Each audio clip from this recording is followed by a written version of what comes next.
वाधवान भाइयों ने एक बार फिर अपने कारनामे कर दिए हैं। सबसे पहले पीएमसी बैंक घोटाले में राकेश वाधवान का नाम आया था। उसके बाद अब डीएचएफएल घोटाले के अंदर कपिल वाधवान और धीरज वाधवान का नाम आ चुका है। दोस्तों, हम बात कर रहे हैं भारत के सबसे बड़े बैंक घोटाले की।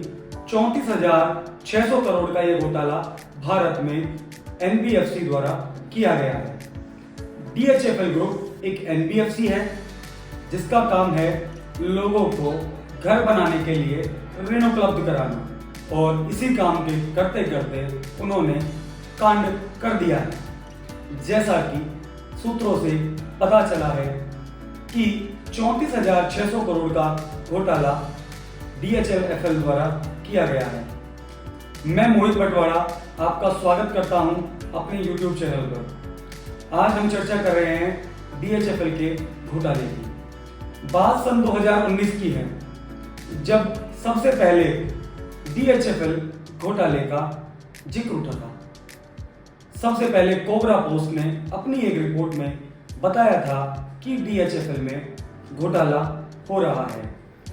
तो जिन बैंकों के द्वारा डीएचएफएल को पैसा दिया गया था, उन बैंकों के द्वारा एक एजेंसी के द्वारा जांच कराने पर पाया गया कि कहीं ना कहीं वित्तीय अनियमितताएं बढ़ती जा रही हैं।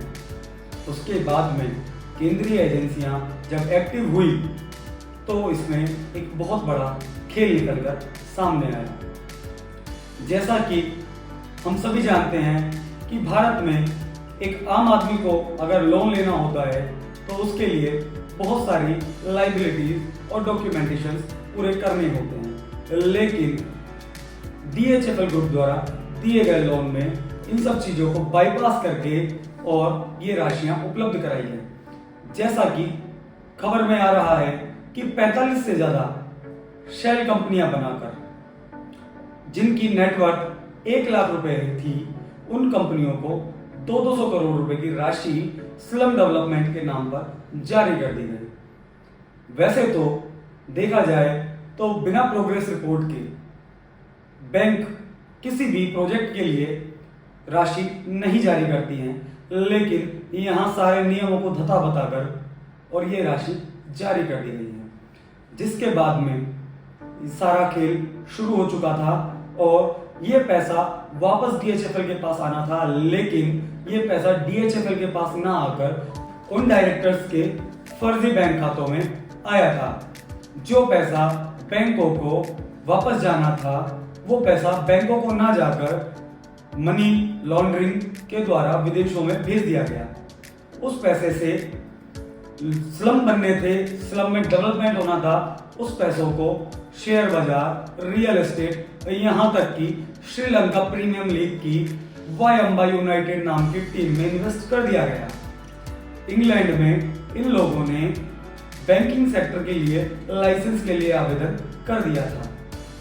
बैंकों का करीब 44,000 करोड़ रुपया इनके ऊपर बाकी था। जिन कंपनियों में ये पैसा भेजा गया था, उन कंपनियों की नेटवर्थ 1 लाख रुपए से भी कम थी। और इंटरेस्टिंग बात यह है कि उन 45 कंपनियों के रजिस्टर्ड पते, उनके रजिस्टर्ड ईमेल आईडी और उन कंपनियों के यहाँ तक कि डायरेक्टर्स भी सेम थे।